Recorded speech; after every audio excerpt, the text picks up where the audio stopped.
Received the Africa Freedom Prize from the Friedrich Naumann Foundation for Freedom, which is a German foundation for liberal politics. Wine, a musician turned politician, is currently a member of parliament in Uganda. His rise to prominence has not been without its challenges, though. The Ugandan government has arrested and prosecuted Bobi Wine several times, and he's accused security forces of torturing him. When this struggle is over, we shall wear the victor's crown in the new Africa. An artist using his voice to communicate his message, a critic of the Ugandan president, at times facing arrest, but not about to be silenced. It is this bravery that has led to the recognition. I hope that this award will be helpful for you in the coming years to come. I hope that the attention it will bring to you will also be a kind of protection. Gordon mentioned all the people that we are including in Liberal International. And we are very much aware that we need to be vigilant. We need to stay in direct contact. As mentioned, we are also having a discussion, a conference on digitalization and human rights. And that's the good part of digitalization. We can be made aware instantly if something happens to you. And I can assure you, we will not stay silent. We will work on your behalf. Speaking to the media, Bobi Wine says he is humbled by the honor. This Freedom Award to me means that our fight is not in vain. Our fight is not empty. We're not fighting in the dark. Other people, other like-minded people all over the world are looking to us, and they are indeed looking up to us. See, I would like to communicate. About the thing that we have to eliminate, the ignorance and poverty to eradicate, all these ghetto children to educate. Don't you try to politicize, don't say Bobi Wine him criticize. Sophie Mugwen, SABC News, Maboneng, Johannesburg. True liberty begins in your mindset to bring ghetto people, they must educate. Education is expensive to get. Before coming to South Africa, our correspondent in Uganda, Leon Senyage, spoke to Bobi Wine about his role in politics. You are a musician now turned politician. What was the motivation for that? I would say that motivation comes mainly from desperation other than inspiration. You know, I've said it before that I look at myself not as the most qualified politician, but because looking around the people that we would expect to stand in for us and say it or do it for us, it has not been done or said. So, and I realized time was moving very fast. We were children yesterday, now we are parents, and tomorrow we're going to be grandparents. And noticing that we are in our prime and we are the majority, you know, it's an entire generation that is either being unled or misled. So it was important for me to rise to the occasion and not only do what I can do, but inspire other people, other young men and women to do what they can do, well knowing that every generation must discover its mission and then betray it or pursue it. Let us talk about the People Power movement. It's a new movement in Uganda's political scene. You lead that particular movement, and it's quite vibrant. Just in your opinion, what do you think has been the impact of the People Power movement in the political scene of Uganda? It's a huge impact that the People Power movement has created. First and foremost, like I've been saying many times, that our people have been apathetic and disconnected from their politics and how they are being governed. But for us, we anchored our message on Article number 1 of our Constitution, which is to the effect that all power belongs to the people. And that alone was enough to sensitize people and remind them that actually these leaders are supposed to govern in the interest of the people and not to their detriment. And that has been very, very well received, the message. It has changed the way people look at themselves and how they look at their country. Uganda is one country with a very young population, and it's where you have put most of your hope, in the country's young people.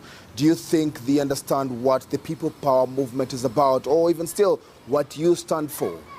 Most of the people that have contributed most to Africa were actually our age or even younger.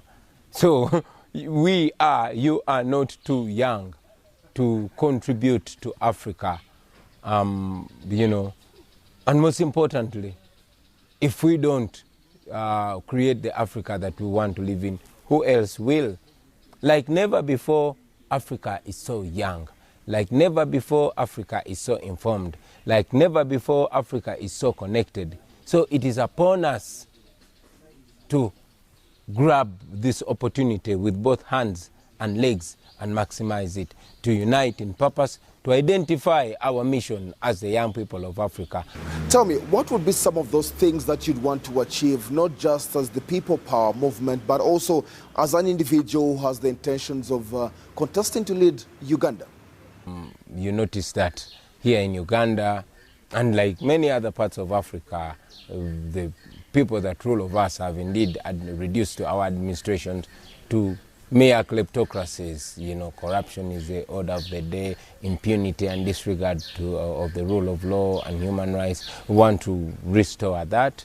I've always been talking about education. In my opinion, education is very important, and like the great Mandela told us, it's the greatest gift that we can give to ourselves and our children. So I want to revamp it and have an education that indeed prepares good leaders and good implementers and good civil servants. That can only happen to the next generation if we prepare them through education, guarantee our lives by revamping and breathing life into our sick, almost dead healthcare system.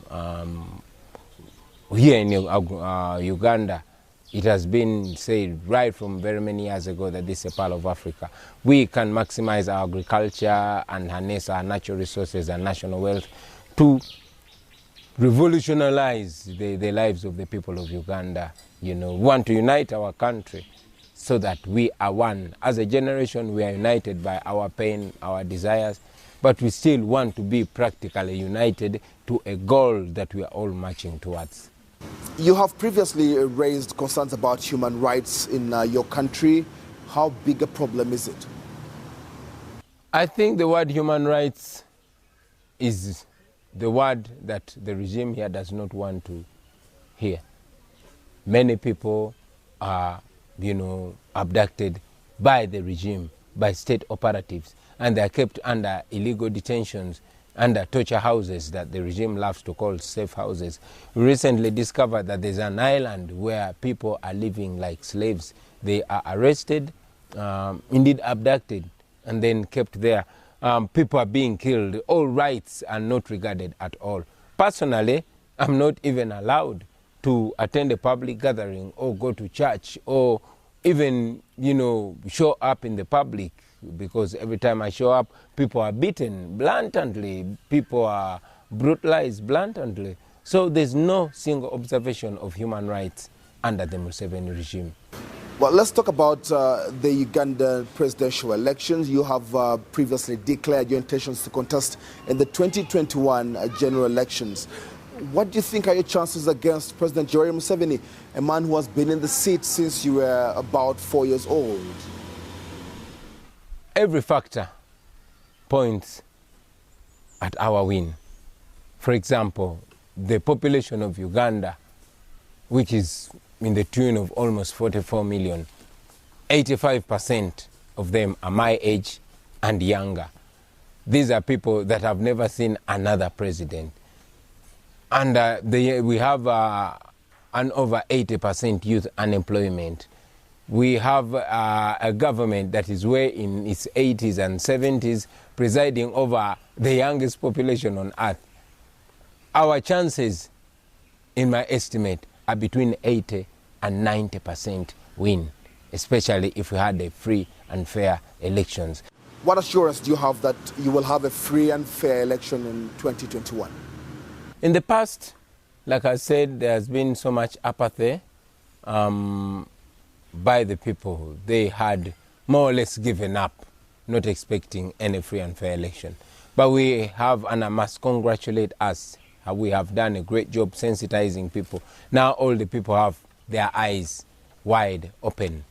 Our strategy is to sensitize the entire population, because we cannot do this alone. And we know that the regime cannot kill or intimidate the entire population. We have sensitized our people, and they've massively registered as voters, well knowing that our only solution is not a unanimous decision win. It is a knockout. I was a boxer, and I don't believe in unanimous decision, especially when the referee is not fair. We believe in knockout. So we want to knock the Museveni regime out on a vote. We want to overwhelm them with a huge number of votes that they cannot even dare rig. All right, so that's Bobi Wine, who's regarded by many, particularly young people in the country, as perhaps somebody to be celebrated. Now, meanwhile,